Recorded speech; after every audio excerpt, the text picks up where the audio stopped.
Cette exposition dans le métro nous vient du Japon. Elle est signée Masaru Emoto. Monsieur Emoto commença à s'intéresser énormément à la structure moléculaire de l'eau et à ce qui peut la perturber. L'eau est le plus réceptif des 4 éléments.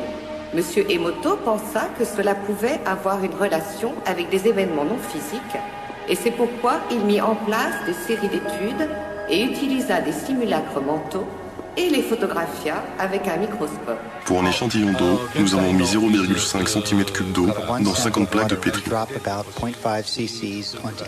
Ensuite, nous avons pris ces 50 plaques de pétri et nous les avons congelées à moins 25 degrés pendant 3 heures. Then we take those 50 petri dishes and freeze them in a freezer at minus 25 degrees Celsius for about 3 hours. Nous avons pris ces échantillons congelés, nous les avons mis dans un réfrigérateur à une température de moins 5 degrés, dans lequel il y avait un microscope avec un appareil photo, et nous avons photographié chacune des gouttes d'eau. D'abord, nous avons pris en photo l'eau, dans laquelle nous n'avions pas introduit d'informations. Après, nous avons pris l'eau avec l'information, et nous avons réalisé le processus que je viens de vous décrire. Nous avons pris les premières photos et les deuxièmes et nous avons comparé les différences.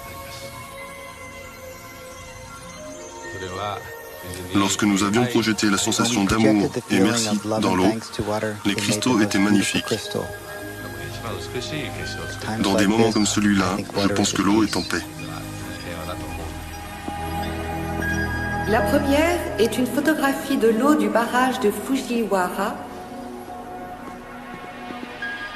Et cette photo est de la même eau après qu'un moine bouddhiste zen les bénite. Dans la série suivante de photos, M. Emoto imprima des mots, il les colla avec du ruban adhésif sur des bouteilles d'eau distillée et les laissa ainsi une nuit.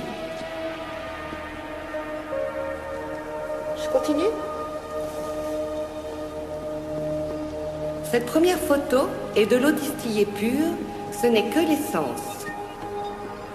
Les photos suivantes, comme vous pouvez le voir, sont différentes. Ceci est le chi, la force vitale de l'amour. Et ici nous avons merci. Vous voyez ici, là, où il l'a collé sur la bouteille.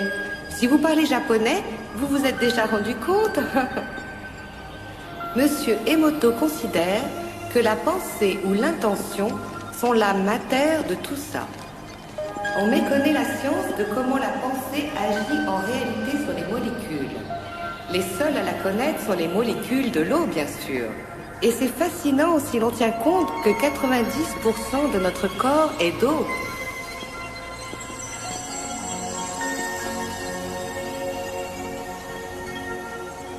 Il y a de quoi réfléchir, n'est-ce pas? Si la pensée seule fait cet effet à l'eau, quel effet ont les pensées sur nous?